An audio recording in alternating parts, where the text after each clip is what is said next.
सतनाम श्री वाहे गुरु। साखी चंद्र व लक्ष्मीदास के जन्म की। जब नानक जी 22 वर्ष के हुए तब एक पुत्र उत्पन्न हुआ। उनका नाम श्री चंद रखा गया।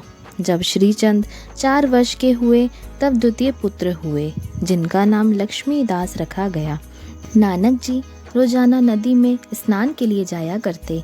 एक दिन जब नानक जी मोदी में गोता लगाने अंदर गए, बाहर ही नहीं आए। जो लोग वहां स्नान कर रहे थे उन्होंने चारों ओर खबर फैला दी कि नानक जी। कुछ लोग तो यहाँ कहने लगे कि मोदी खाने में नानक जी नुकसान हो जाने के कारण नानक जी ने ऐसा किया। यह घटना नवाब के कानों में पहुंची और इससे बहन नानकी और जयराम जी भी बहुत चिंतित हो गए। जब सब चिंता में डूबे थे, तीसरे दिन गुरु नानक जी नदी में प्रकट हो गए। सब आश्चर्यचकित हो गए और जब यह बात नवाब को पता चली, नवाब ने जयराम व नानक जी को बुलवाया।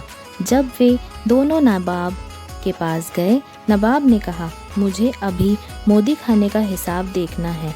यह सुनते ही जयराम जी चिंतित हो गए, परंतु नानक जी ने हाँ कह दिया। जब मोदी खाने का हिसाब लगाया गया तो 730 रुपये नानक जी के बाकी निकले, अर्थात 730 का लाभ ही आया।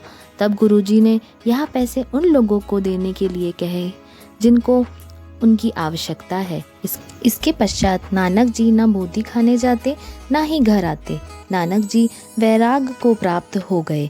जब यह बात मूला को पता चली, उन्होंने कहा, यह समय उचित नहीं, तुम्हारे बच्चे और पत्नी का तो सोचो। तब गुरु नानक जी ने कहा, यह मोह माया की नगरी है। काम, क्रोध, मोह, अहंकार, लोभ, यह पांचों दुष्ट है। इतना सुनकर मूला ससुर क्रोधित होकर बोले, तुम्हें गृहस्थ जीवन का भार उठाना ही नहीं है। तुम्हें अगर प्रभु का ध्यान करना है तो गृहस्थ जीवन के साथ करो।